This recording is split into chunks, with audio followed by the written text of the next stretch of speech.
Hello everyone, আসসালামু আলাইকুম। কেমন আছো সবাই? আশা করছি ভালো আছো। আমি অনেক ভালো আছি। খাদিজা কেরিয়ার ব্লগের পক্ষ থেকে সবাইকে অনেক অনেক শুভেচ্ছা। তো অনেকদিন পর আজকে একটু পিঠা তৈরি করলাম। দেখো, এই পিঠাটা অনেক বছর হয়েছে তৈরি করি না। তো ফাইনালি আজকে দুই বোনে বসে গেছি পিঠা তৈরি করতে। তো দেখি পারি কিনা। তো হয়তো একটু একটু পেরে যাচ্ছি বন্ধুরা, তোমাদের সাথে একটু শেয়ার করলাম।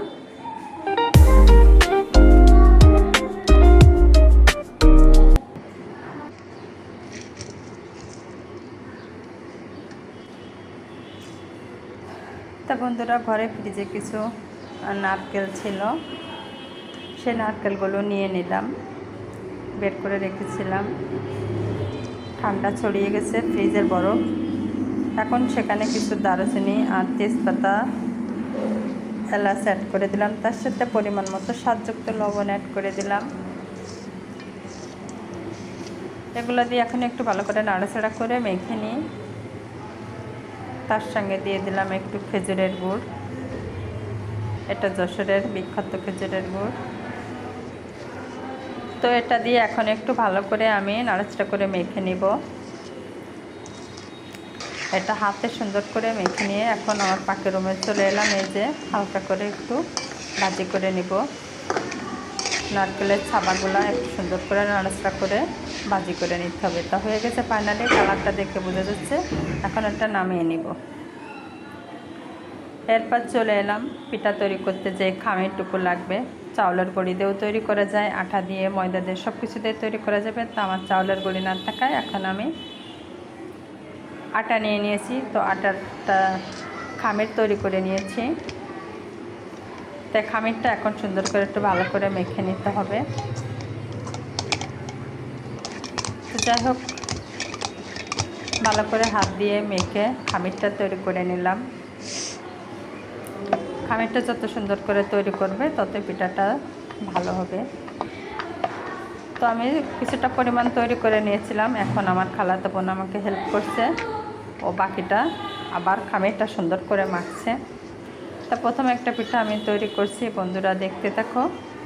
আর ভিডিওটা দেখে যদি তোমাদের ভালো লাগে ছোট্ট একটা লাইক দিবে আর একটা কমেন্ট করবে। আর তোমার প্রিয়জনদের কাছে আমার ভিডিওটা অবশ্যই শেয়ার করে দিবে। তো দেখো, এই যে এটার ভিতরে আমি নারকেলের যেই ছাবাটা গুড় দিয়ে তৈরি করেছিলাম সেটা দিয়ে দিয়েছি। দিয়ে যে ওপর পিঠ দিয়ে চাপ দিয়ে একটা পিঠা তৈরি করে ফেলেছি। ফার্স্ট টাইম এই পিঠাটা এভাবে তৈরি করছি, এর আগে কখনো এভাবে তৈরি করি নাই। কেমন হয়েছে বন্ধুরা বানানো, তোমরা অবশ্যই আমাকে কমেন্ট বক্সে জানাবে। আমার অনেক আপুরা অনেক সুন্দর সুন্দর পিঠা তৈরি করতে পারে। আসলে আমি কিছুই পারি না, জাস্ট একটু শেখার চেষ্টা করি। আর আমার ভয়েসতে যে আসলে নাকে মানে অসুস্থতায় সর্দি, হসপিটালে বসে ভয়েস দিচ্ছি ডিউটি থাকা অবস্থায় একটা রুমে বসে। বাইরের অনেকটা নয়েজ আসছে। অসুস্থতার কারণে কিছুদিন যাবৎ ইউটিউবে ভালো অ্যাক্টিভ থাকতে পারছি না। তো বন্ধুরা, আমার কথা একটু নাকে নাকে বেঁধে যাচ্ছে, অবশ্যই তোমরা একটু মানিয়ে নিও। তো এখানে দুইটা সাজ আছে, তো একটা সাজে দুইটা পিঠা তৈরি করলাম। আর এখন আরেকটা ডিজাইনের আরেকটা সাজ নিয়ে নিলাম, যেটা লাভ চিহ্ন। তো এটা পিঠাটাও তৈরি করে নিব বন্ধুরা। জানি না পিঠাগুলোর নাম কি হবে, আমাদের দেশে তো বলে কাটা পুলি পিঠাও বলে, ভাজা পুলি পিঠাও বলে। তো যাই হোক, জিনিস একই। তো লাভ চিহ্ন সাজটাকেও দিয়ে আরেকটা পিঠা তৈরি করে নিলাম এবং তোমাদেরকে একটু শেয়ার করলাম। এই যে দেখো বন্ধুরা, এই ছিল পিঠাটা তৈরি। আমার কাছে তো খুবই ভালো লাগছে, অনেক সুন্দর হয়েছে। তো যাই হোক, এভাবে আস্তে আস্তে সব পিঠাগুলো তৈরি করে নিব। সব তো আর ভিডিওতে দেখানো সম্ভব না। তাই যে বন্ধুরা দেখো, আমার সব পিঠাগুলো তৈরি করে নেওয়া হয়ে গেছে। এখন এগুলো শুধু একটু তেলে ভেজে নিব। তো আমাদের কিচেন রুমটা একটু বাহিরে, তো সেখানে যে আস্তে আস্তে সব পিঠাগুলো তেলে ভেজে নিব।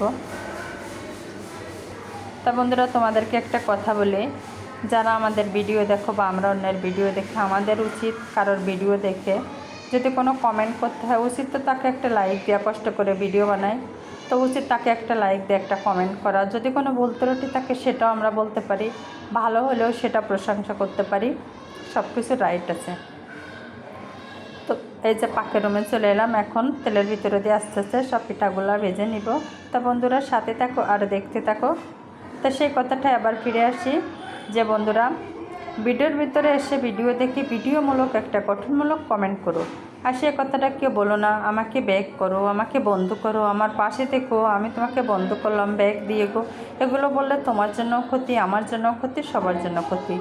যার আমার ভিডিও ভালো লাগবে, যার আমাকে বন্ধ করতে ইচ্ছা হবে সে নিজে থেকেই করবে। আমি যদি হাজারো চিল্লায় মরে যাই তাও করবে না, ঠিক আছে? তো যার করার ইচ্ছা সে এমনিতেই করবে ভালোবেসে, না হলে হাজার রিকোয়েস্টও সে করবে না। তাহলে কত সাবস্ক্রাইবার মানুষের বেড়ে যেত। তো সবার কাছে রিকোয়েস্ট ভিডিওমূলক একটা গঠনমূলক একটা কমেন্ট সবাই করবেন, আমিও করব। কেউ কারো ভিডিওতে যে এভাবে এগুলো কমেন্ট করবেন না যে বন্ধু করো, পাশে আছি, পাশে থেকেও সাপোর্ট করো, সরি এগুলো বলবেন না, ঠিক আছে? আশা করি সবাই বুঝতে পেরেছেন।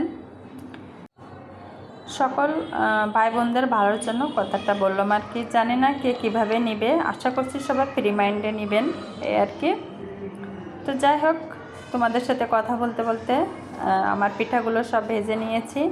এখন এই যে আমি আমার রুমটাতে চলে এলাম। তা দেখো বন্ধুরা, যে পিঠাগুলো তৈরি করেছিলাম সেই পিঠাগুলো ভেজে নিয়েছি তেলের ভিতরে দিয়ে। তা এই ছিল আজকের কাটা পিঠা পুলি ভাজা। এটা আমাদের যশোর শহরে আমরা এটাকে বলি কাটা পিঠা পুলি ভাজা, এখন অন্য জায়গায় কী বলে জানি না। তো প্রতিটা ভিডিও তো তোমাদের সাথে শেয়ার করি, তো আজকের ভিডিওটাও তো শুরু থেকে শেষ পর্যন্ত শেয়ার করলাম। জানি না আমার বন্ধুদের কাছে আমার ভিডিওটা কেমন লাগবে। তো আমার ভিডিওটা অবশ্যই তোমরা তোমাদের প্রিয়জনদের কাছে শেয়ার করে দিবে। যে সকল ভাই বোনদের কাছে আজকে আমার ভিডিওটা প্রথম যাবে সে সকল ভাই বোনেরা আমার চ্যানেলটাকে সাবস্ক্রাইব করে বন্ধু হয়ে সাপোর্ট করে পাশে থাকবে। এমন ধরনের সকল ভিডিও তোমাদের কাছে আগে পৌঁছে যাবে চ্যানেলটা সাবস্ক্রাইব করে রাখলে। আর যারা অলরেডি সাবস্ক্রাইব করেছো বন্ধু হয়ে পাশে থাকো, প্রতিদিন আমার ভিডিওটা দেখো, তাদেরকে তো অনেক অনেক ধন্যবাদ। আমার ভিডিওর ভিতরে কথার ভিতরে যদি ভুল হয়ে থাকে অবশ্যই আমাকে তোমরা ক্ষমা করে দিবে। তোমাদের সাথে আরও নতুন একটা ভিডিও নিয়ে পরবর্তীতে দেখা হবে। সে পর্যন্ত তোমরা ভালো থাকবে আর আমার জন্য দোয়া করবে। আল্লাহ হাফেজ।